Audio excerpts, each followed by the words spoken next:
इसीलिए चुनाव के दिन मेरी बातों को भूलना मत, अच्छी तरह से याद रखना। ये जो घोषणाएं हम कर रहे हैं, ये हम ऐसे नहीं कर रहे हैं, हमने प्रदेशों में करके दिखाया है। हमारा रिकॉर्ड देखिए, हमारी नीयत को पहचानिए और खूब जोर से कांग्रेस पार्टी को वोट दीजिए, भारी से भारी बहुमत से जिताइए, ताकि एक ऐसी सरकार बने जिस पर आपको गर्व हो। अच्छा, यहाँ एक और घोषणा है कि कांग्रेस सरकार में जो ये पढ़ो और पढ़ाओ योजना है, इसके तहत कक्षा 1 से कक्षा 8 तक बच्चों को हर साल 500 रुपए दिए जाएंगे। कक्षा 9 से 10 तक 1000 रुपए दिए जाएंगे हर महीने। तो यहाँ तो हर साल लिखा है, मैं सोच ही रही थी कि भाई कैसे। हमारी नेत्री श्रीमती प्रियंका गांधी जी आपके सामने। सबसे पहले तो मेरी बहनें, आपका इस सभा में बहुत बहुत स्वागत। मैं जानती हूँ दूर से आई हैं, गर्मी भी है, तो आपने खूब कष्ट किया मेरी बातों को सुनने के लिए। इसके लिए मैं आपको धन्यवाद देती हूँ और आपका यहाँ स्वागत करती हूँ। भाइयों, आप सबका भी इस सभा में बहुत बहुत स्वागत। श्री कमलनाथ जी, श्री सुरजेवाला जी, श्री सुरेश पचौरी जी, डॉक्टर गोविंद सिंह जी, अरुण यादव जी, ओमकार सिंह मार्कम जी, श्री कमलेश्वर पटेल जी, श्री नीलांशु चतुर्वेदी जी, श्री नारायण पट्टा जी, अशोक मस्कोले जी, राकेश तिवारी जी, हीना कानवरे जी, श्री जयवर्धन सिंह जी, आप सबका भी और सभी नेतागण, सभी कार्यकर्तागण, सभी कांग्रेस के पदाधिकारीगण का इस सभा में बहुत बहुत स्वागत। एक बार मेरे साथ बोलिए, हर हर नर्मदे, जय बड़ा देव जी, जय सेवा और जय जोहार। ये महाकौशल की भूमि है, आदिवासी संस्कृति, आप सबकी संस्कृति का ये आंगन है। इस धरती को मेरा बहुत बहुत प्रणाम। क्रांति दूत शंकर शाह जी, श्री रघुनाथ शाह जी, श्री हृदय शाह जी, श्री दलपत शाह जी, श्री टंटिया मामा जी, रानी दुर्गावती जी, रानी अहिल्याबाई जी, अवंतीबाई लोधी जी और रानी फूल कुंवर जी को मेरा नमन। ये एक ऐसी धरती है जहां इतने सारे वीर, इतने सारे महापुरुष रहे हैं। यहाँ आपकी एक बहुत खास संस्कृति है। आते वक्त मैं सोच रही थी कितनी सुंदर, प्राचीन और अनूठी संस्कृति है आपकी। मुझे याद है मेरी दादी जी इंदिरा जी कहती थी कि दुनिया से सबसे बढ़िया संस्कृति है, क्योंकि इसमें आपको प्रकृति से प्रेम सिखाया जाता है, आपको प्रकृति की सुरक्षा करना सिखाया जाता है, प्रकृति की पूजा करना सिखाया जाता है और प्रकृति पर निर्भर आप एक सादा जीवन जीते हैं, अथक मेहनत करते हैं, परिश्रम करते हैं, कर्मठता के आपके असूल हैं और पारंपरिक हुनर और कौशल के सहारे आप अपना जीवन चलाते हैं। साथ साथ प्रकृति को आप समृद्ध रखते हैं और मजबूत रखते हैं। देखिए, मैं अभी मणिया चौगान में गई थी।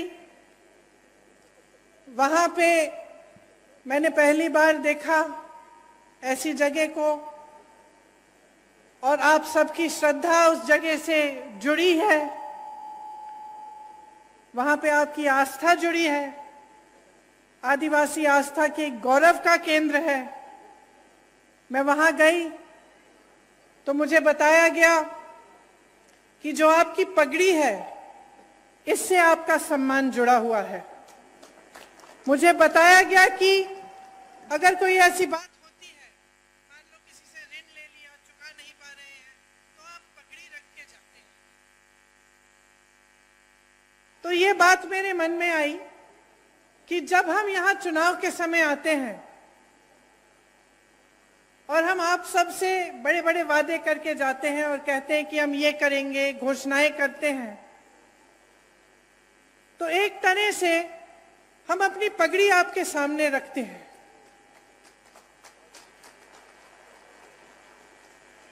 हम ये बात कर रहे हैं कि अगर हम ये नहीं पूरा करेंगे जो हम बातें यहां पे आपके सामने हम कर रहे हैं, तो हमारा सम्मान जाएगा।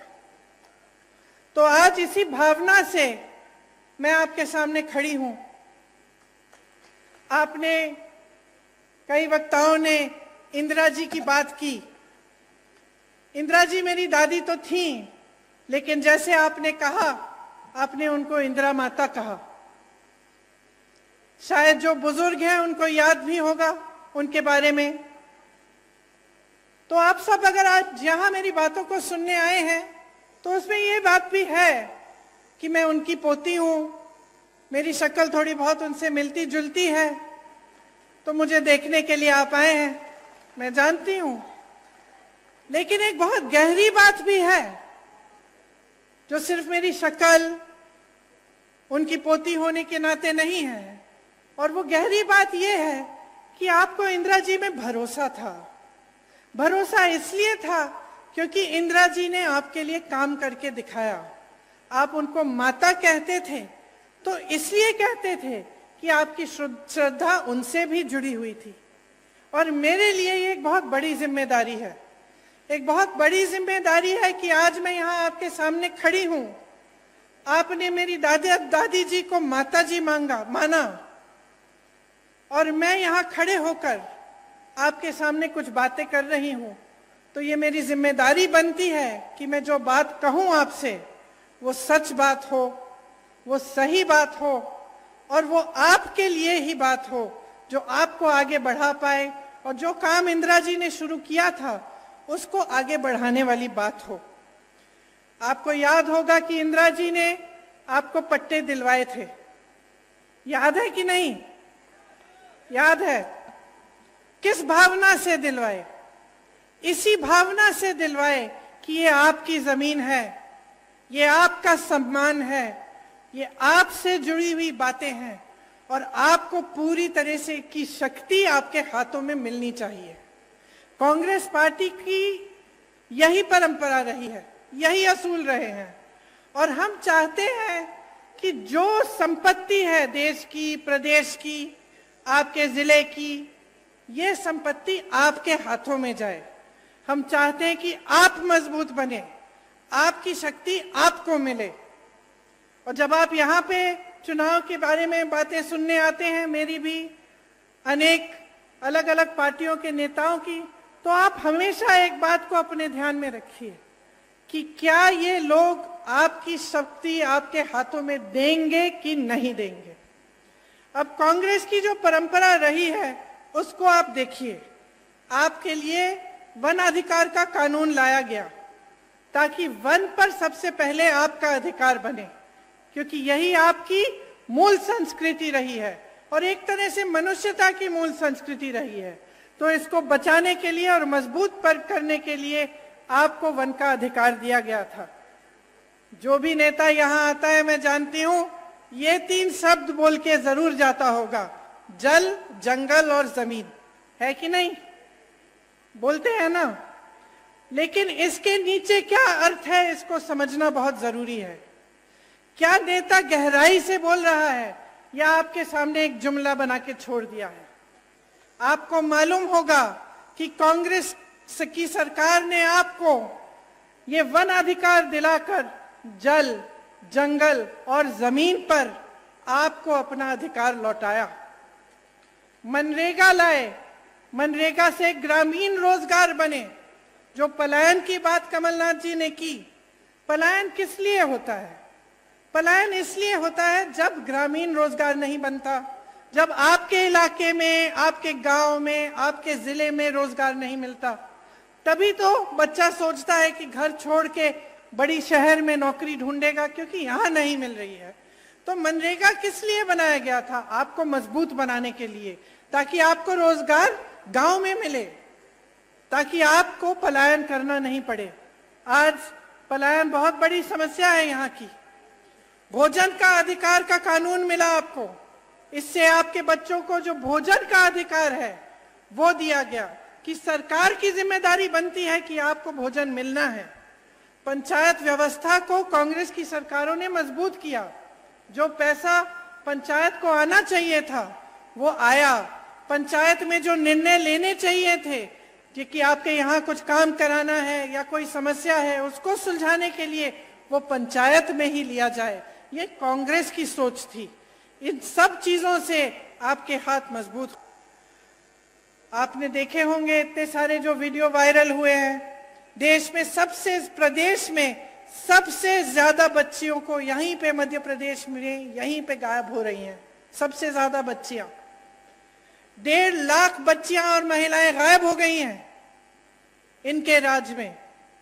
हर रोज 17 बलात्कार होते हैं। आप सोचिए बहनें, हर रोज जब आपकी बच्चियां बाहर निकलती हैं, आपको डर लगता होगा कि आएंगी वापस कि नहीं, या कुछ हो तो नहीं जाएगा। ये सरकार चल रही है। उज्जैन की घटना तो आपने देखी ही है। और आदिवासी जनों पर, आप पर जो अत्याचार बरसाए जा रहे हैं, उनका अब कोई मुकाबला नहीं है। पूरे देश में मध्य प्रदेश उनमें नंबर 1 हो गया है। तो देखिए, यहाँ की जो परिस्थितियां हैं वो मुश्किल होती चली जा रही हैं। आपको रोजगार नहीं मिल रहा है, आपको वन पर अधिकार नहीं मिल रहे हैं, यहाँ पे अत्याचार बढ़ रहे हैं, तो पलायन तो होगा ही ना। ये देखकर इतना दुख होता है कि ऐसे बड़े बड़े शहीदों की धरती पर यहां से लोग छोड़ के जा रहे हैं रोजगार लेने के लिए, और यहां पर रोजगार आपके लिए पैदा नहीं कर रहे हैं। 18 सालों से भाजपा की सरकार है, रोजगार के मौके नहीं बने, सिर्फ लूट में व्यस्त रहे हैं ये लोग। जिस तरफ आप देखें वहां घोटाला ही घोटाला। और जब चुनाव आता है आपका ध्यान भटकाया जाता है, धर्म की बातें हो जाती हैं और इधर उधर की बातें होती हैं, जिससे आपके जज्बात जुड़े होते हैं। तो बहनों, आपको बहुत सतर्क रहना पड़ेगा। आपको समझना पड़ेगा कि इधर उधर की बातों से सिर्फ आपका ध्यान भटकाया जाता है। और सबसे जरूरी बात यह है कि यहाँ पर महंगाई कैसे कम होगी, आपके लिए रोजगार कैसे बनेगा, आपकी संस्कृति का बचाव कैसे होगा, और आप यहाँ पर विकास कैसे आएगा, ताकि आप यहाँ पे आगे बढ़ पाएंगे। यहाँ पे तेंदुपत्ता के बहुत सारे मजदूर हैं। आप जानते ही हैं, मुझसे अच्छी तरह जानते हैं कि कितना शोषण हो रहा है। तेंदुपत्ता चुनने का काम करने वाले भाई बहन दिन भर काम करते हैं। सुबह निकलते हैं, शाम तक, सूरज के ढलने तक तेंदुपत्ते को चुनते हैं, बहुत मेहनत करते हैं, एक एक पत्ती की गड्डी बनाते हैं, फिर उसे ले जाकर बेचते हैं। महिलाएं पत्ता बेचने जाती हैं और देर रात तक नहीं लौटती। लेकिन इन्हें क्या सही दाम मिल रहा है तेंदुपत्ता का? आप बताइए। तेंदुपत्ता बोनस में भी भ्रष्टाचार किया हुआ है, अभी तक नहीं मिला। किस किस को मिला है बोनस? मिलेगा कैसे जब भ्रष्टाचार किया है इसमें? आप सोचिए, हर जगह भ्रष्टाचार कर रहे हैं। आपकी महिलाएं जाके तेंदुपत्ता रोज उसका काम करती हैं, उसको चुनने का काम करती हैं, सुबह से शाम तक काम करती हैं, रात को घर आती हैं, और बोनस में ये भ्रष्टाचार करते हैं, पैसे ये बनाते हैं।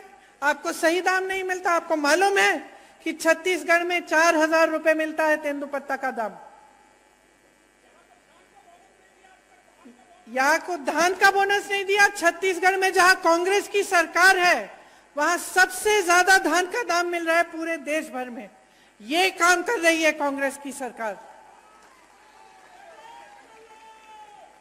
ये तेंदुपत्ते पर बोनस देने का काम किसने शुरू किया था आपको मालूम है? इंदिरा माता ने किया था शुरू, उन्होंने शुरू किया था। जब वो यहाँ आई और उन्होंने देखा कि यहाँ की महिलाएं इतनी मेहनत कर रही हैं, तो उनको लगा कि आपकी मदद होनी चाहिए। आज बोनस का पैसा जैसे आप कह रहे हैं नहीं मिलता है, आपको चप्पल दे रहे हैं, छाते दे रहे हैं, जूते दे रहे हैं, बोनस का पैसा नहीं दे रहे हैं। उसमें कमीशन होगा, ठीक है, सही बात कह रहे हैं आप, बिल्कुल। लेकिन आपके सम्मान की क्या बात है? आपके सम्मान की क्या बात है? क्या जूता, चप्पल, छाते से आपका सम्मान जुड़ा है? आप मेहनत करते हैं, क्या आपको अपनी मेहनत की कमाई नहीं मिलनी चाहिए? क्या आपकी मेहनत में आपका सम्मान नहीं है? तो ये जो है, ये सोच है ना, इसी के बारे में आपको बताना चाहती हूं। एक तरफ कांग्रेस की सोच, आपकी सम्मान, आपका सम्मान, आपकी संस्कृति, आपकी परंपराएं को आगे बढ़ाने वाली सोच, और उसके बारे में मैं और बताऊंगी आपको कि कैसे छत्तीसगढ़ जैसे प्रदेश में कैसे कैसे काम हो रहे हैं। और दूसरी तरफ भाजपा की सोच जो है कि जब आप सत्ता में हैं कुछ नहीं करें, जनता को आगे बढ़ाने का काम नहीं करें, भ्रष्टाचार करते जाएं, जहां पे आपको मौका मिला वहां हाथ मार लिया, पैसे लूट लिए, काम नहीं किया। चुनाव आने का समय आया, 18 साल से जो आपने काम नहीं किया वो चुनाव के 18 दिन पहले आप शुरू कर लेते हैं। ये घोषणा करेंगे महिलाओं के लिए, आदिवासी जनों के लिए घोषणा करेंगे, कोई और घोषणा कर देंगे बच्चों के लिए, युवाओं के लिए। लेकिन जब आप 18 साल से आपकी सरकार है, जब आप सत्ता में हैं और आप थे, तो आपने क्यों नहीं किया ये काम? ये मैं पूछना चाहती हूँ। और मैं चाहती हूं कि आप सबका ध्यान इसी तरफ आकर्षित हो। आपको आपकी सम्मान की कमाई मिलनी चाहिए। ये जो इन्होंने चप्पल, जूते, छातों की बात की है ना, इसको बंद कराइए। देखिए, थोक में खरीदते हैं, आपको एक जोड़ी चप्पल पकड़ा देते हैं, आपका कौन सा साइज है नहीं है वो भी नहीं मालूम, ऐसे ही पकड़ा देते हैं और सोचते हैं कि ये चप्पल, ये जूते, ये छाते आपको पकड़ाने से आप चुप हो जाएंगे और अपना बोनस नहीं मांगेंगे। इतना भी आदर नहीं करते आपकी मेहनत का। ये आपकी मेहनत की कमाई है, आपका अधिकार है। आपको बोनस मिलना चाहिए और आपको तेंदुपत्ता का सही दाम मिलना चाहिए। अब मैंने छत्तीसगढ़ की बात की, मैंने छत्तीसगढ़ की इसलिए बात की, बहनों सुन लो, क्योंकि छत्तीसगढ़ में कांग्रेस की सरकार है। अभी अभी कुछ दिनों पहले मैं बस्तर गई थी, जहां पे आपकी तरह, यहाँ की तरह आदिवासी संस्कृति है, आदिवासी बहन भाई रहते हैं। तो वहां जो कांग्रेस की सरकार है, सबसे पहले तो आज के दिन तेंदुपत्ता के लिए वहां पे 4,000 रुपए मिल रहे हैं पर बोरा, प्रति बोरा। आदिवासी क्षेत्र को उन्होंने एक ब्रांड बना दिया है, मतलब पूरी दुनिया में जाना जाता है बस्तर की ये आदिवासी क्षेत्र है, एक ब्रांड है। वहां पे बड़े बड़े मिलेट के प्रोडक्शन के प्लांट लगा दिए हैं, ताकि वहां की जो उपज है उसमें से ऐसी ऐसी चीजें बनी जो पूरी दुनिया में, पूरे देश भर में पहुंच सके।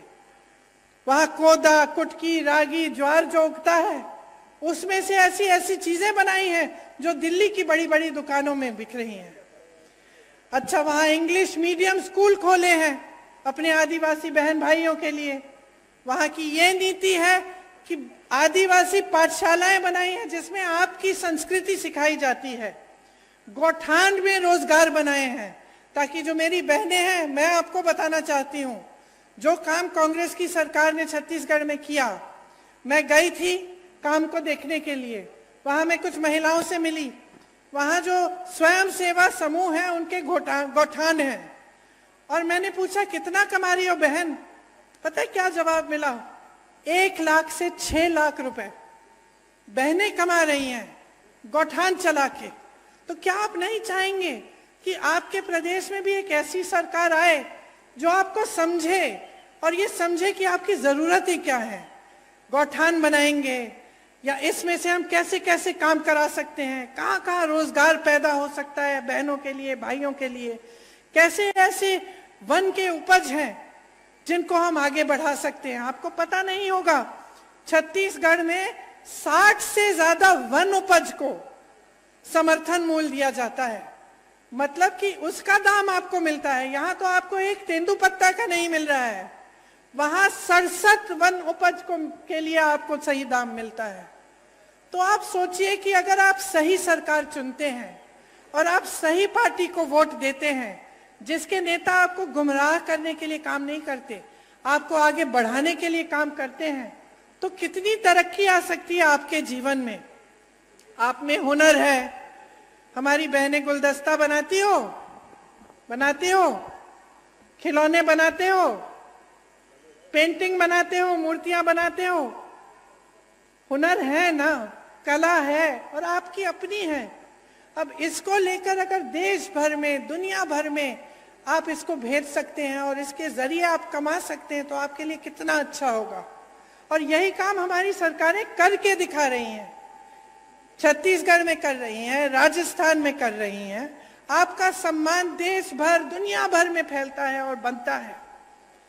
यहां भी हम चाहते हैं कि अगर सरकार आएगी तो ये एक घोषणा है कि मैं करने जा रही हूं कि तेंदुपत्ता के लिए प्रति बोरा 4000 रुपए यहां पे भी आपको दिलवाया जाएगा। और जैसे छत्तीसगढ़ में पेशा कानून लागू किया है, उस तरह से यहां पे भी पेशा कानून लागू होगा। आपने तो देखा होगा कि आज मध्य प्रदेश में कैसी सरकार चल रही है। मेरे ख्याल से 225 महीनों की सरकार है और 250 घोटाले हैं। 18 साल से सरकार चल रही है, 22,000 घोषणाएं की हैं। मंडला जबलपुर की जो सड़क है 10 साल से बन रही है, 10 साल से।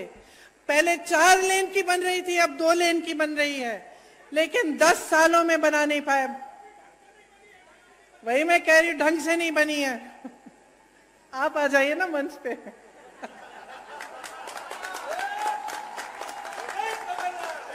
मुझे बताते रहिए।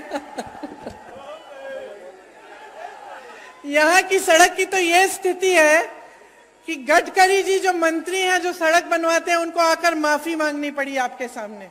ये बात है, आप सोचिए। इतने सारे घोटाले, बच्चों के पोषण में घोटाला, मिड डे मील में घोटाला, सर्व शिक्षा अभियान में घोटाला, स्कॉलरशिप में घोटाला, भर्ती परीक्षाओं में घोटाला। तो बच्चों का भविष्य क्या है? आप बताइए बहन, आप ऐसे कर रही हैं, क्या भविष्य है? आप अपने बच्चों के लिए मेहनत करती हैं कि नहीं? मेहनत करती हैं, मेहनत से उनका पालन पोषण करती हैं।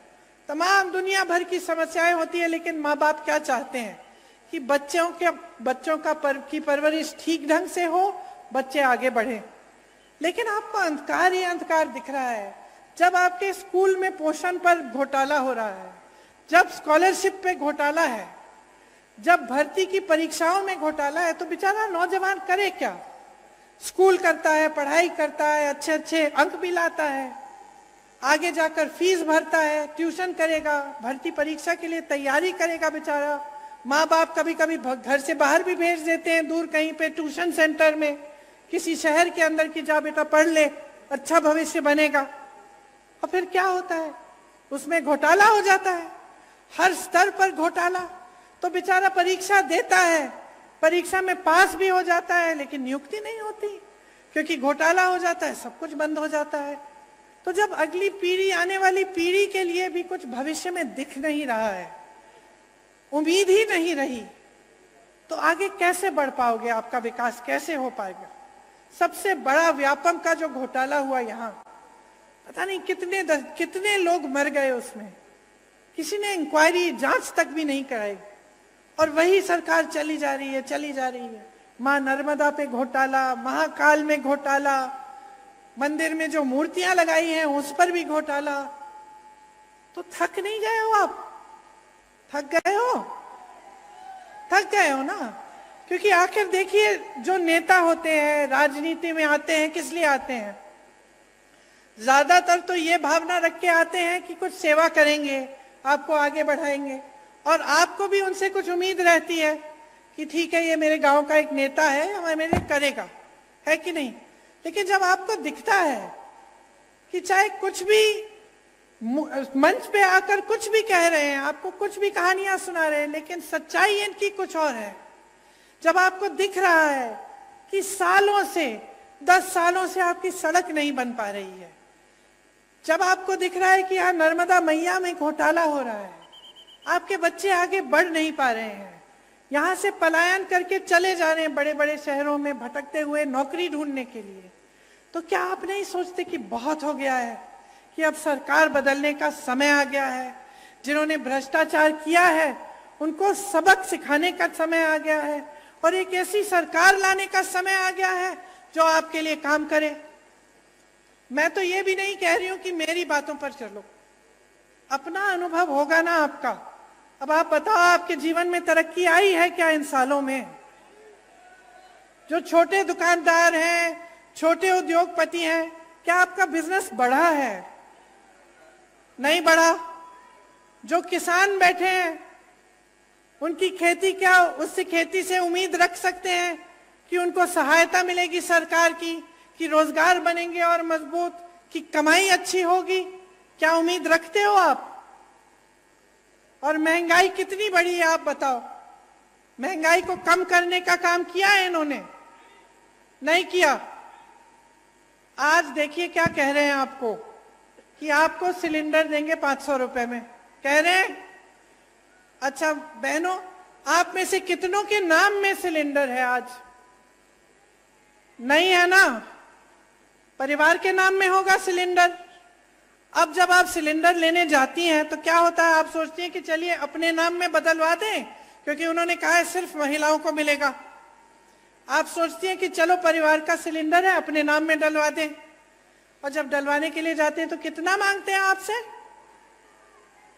4000 रुपए। तो पहले कहते हैं कि आपको मुफ्त में से, मतलब आपको 500 रुपए में सिलेंडर दे रहे हैं। ठीक है, उनको अच्छी तरह मालूम है कि ज्यादातर परिवारों का सिलेंडर महिलाओं के नाम नहीं है। फिर आप जब बदलने जाते हैं तो आपसे 4000 रुपए मांगते हैं। और इसके ऊपर भी सोचिए, देखिए कांग्रेस की जब सरकार थी आपको 60 रुपए में राशन मिलता था कि नहीं मिलता था? और 425 रुपए में सिलेंडर मिलता था। इसका मतलब है कि 485 रुपए में आपको राशन भी मिल जाता था, सिलेंडर भी मिल जाता था। सच बात है। अब इन्होंने आपसे कहा कि चलो सिलेंडर हम आपको 500 में दे देते हैं, राशन आपको मुफ्त दे रहे हैं। ठीक है, और सिलेंडर आज तक, जब तक इन्होंने 500 की बात की, इतने सालों से इनकी सरकार चल रही थी, तो आपको कितने का मिलता था? 1125 रुपए का। तो हम दे रहे थे आपको 485 रुपए में सिलेंडर और राशन। इनके मुफ्त के राशन के साथ आपको 1125 में सिलेंडर मिल रहा था। तो नुकसान किसका हो रहा था? तो इन्होंने तो मार्केटिंग अच्छी कर ली, अभी भी कर रहे हैं। महिलाओं को 500 में सिलेंडर मिल जाएगा, मुफ्त में आपको राशन मिल रहा है, लेकिन असलियत क्या है इसको पहचानो। नुकसान अभी भी आपका हो रहा है।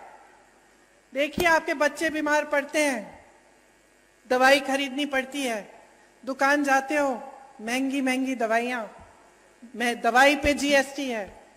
आपके छत में से पानी गिर रहा है, छत को ठीक करना है, सीमेंट, कुछ भी आपको जिस चीज का इस्तेमाल करना होता है वो महंगा हो गया है, उस पे जीएसटी है।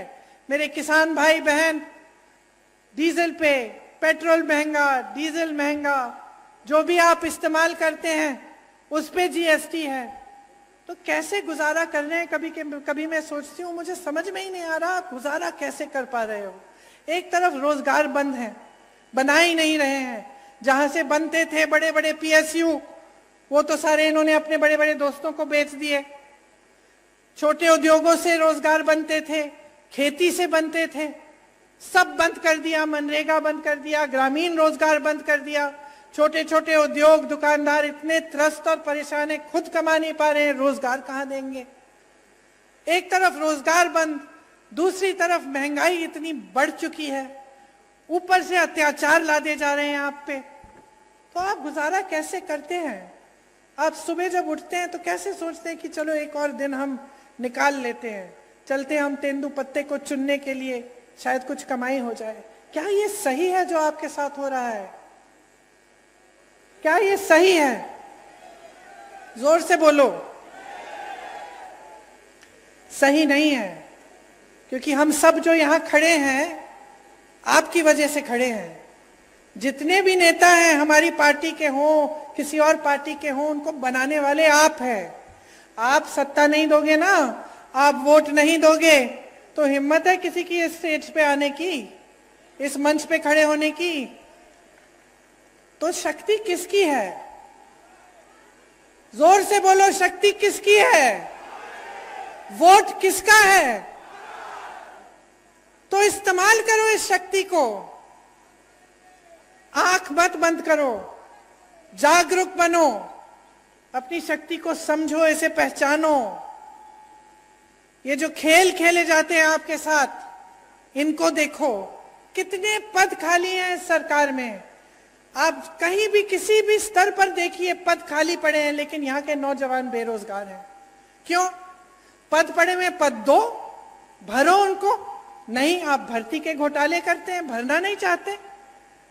आप स्वास्थ्य की व्यवस्था में देखिए, 70,000 शिक्षकों के पद खाली हैं। स्वास्थ्य व्यवस्था में हर स्तर पर 90% से ज्यादा पद खाली हैं। ये मंडला में आपका अस्पताल नहीं है आज तक। 18 सालों से सरकार है, आपको दूर दूर जाना पड़ता है जब आप बीमार पड़ते हैं। क्यों? ये सरकार तो आपने बनाई है। जैसे मैंने कहा, सत्ता आपने दी है, वोट आपका था, तो अब जिम्मेदारी भी तो आपकी बनती है। मैंने कहा, मैं इंदिरा जी की पोती हूं, एक बहुत बड़ी जिम्मेदारी है कि मैं आपके सामने सच बोलूं, कि मैं जो बातें करूं वो बातें करके भूल न जाऊं। लेकिन आपकी भी बहुत बड़ी जिम्मेदारी है। आपके भी पूर्वज इस देश के लिए शहीद हुए। जब मैं यहां आई, जब मैंने अपना भाषण शुरू किया, तो कितने नाम लिए। ये किसके पूर्वज थे?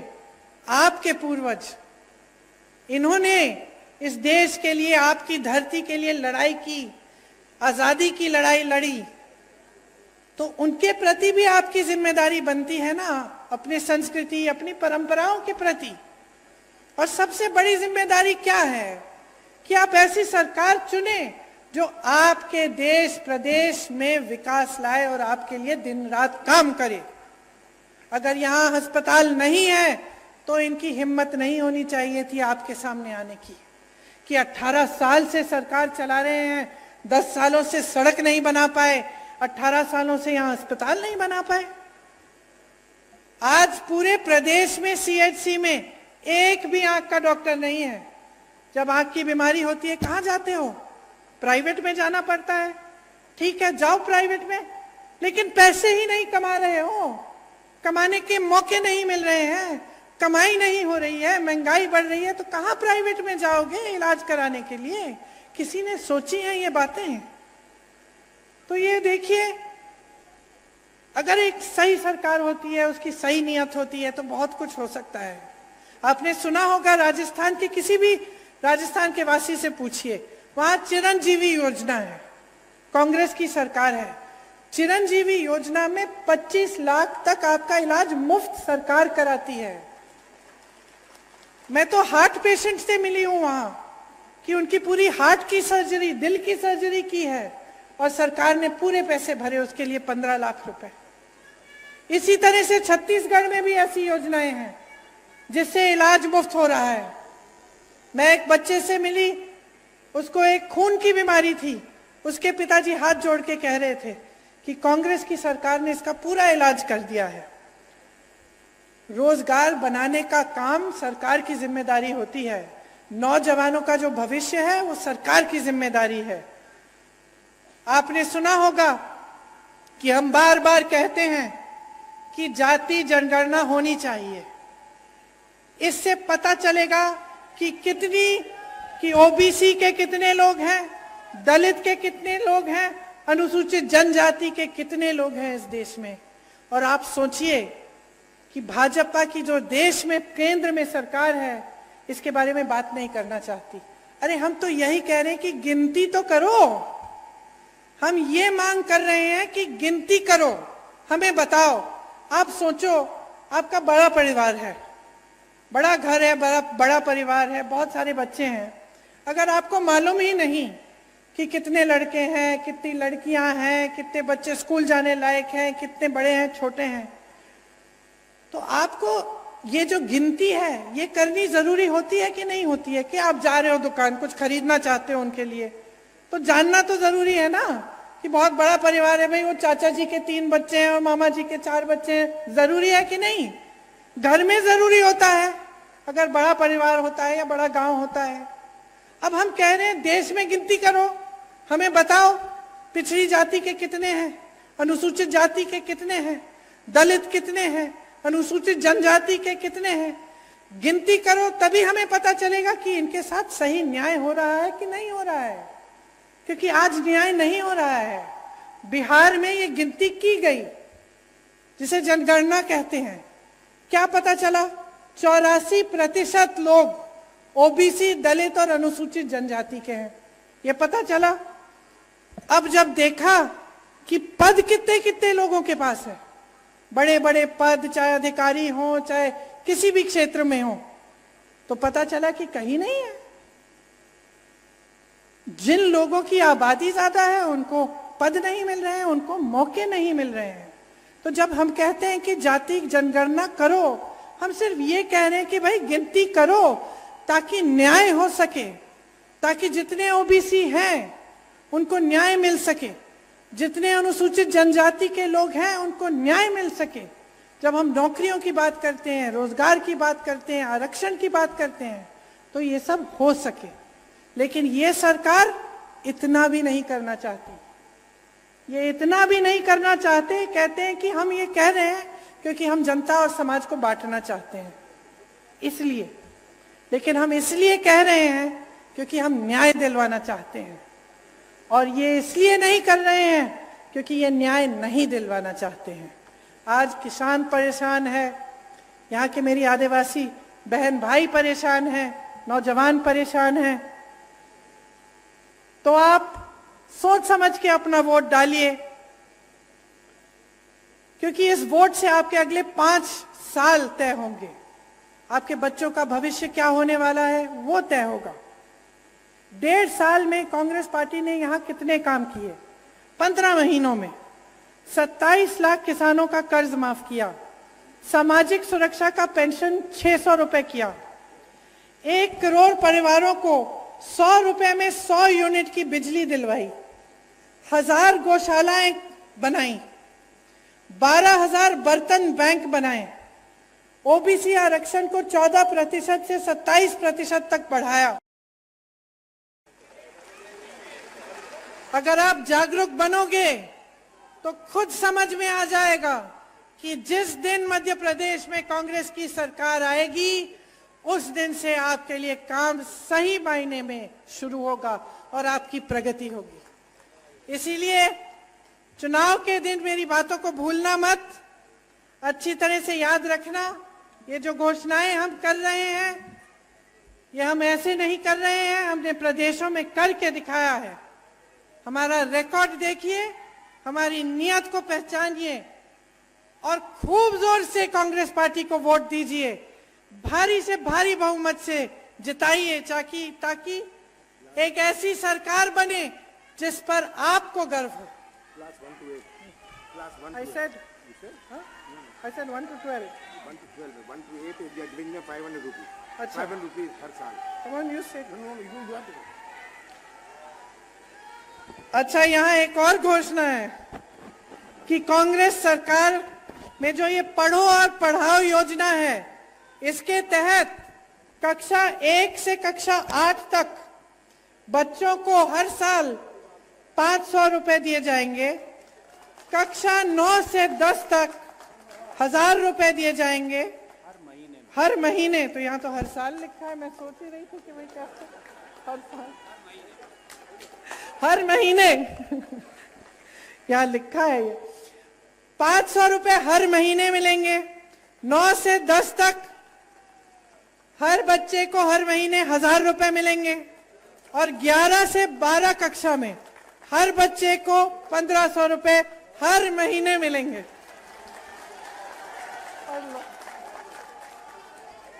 अच्छा, एक बार मेरे साथ कहिए, जय हिंद, जय हिंद, जय हिंद। धन्यवाद।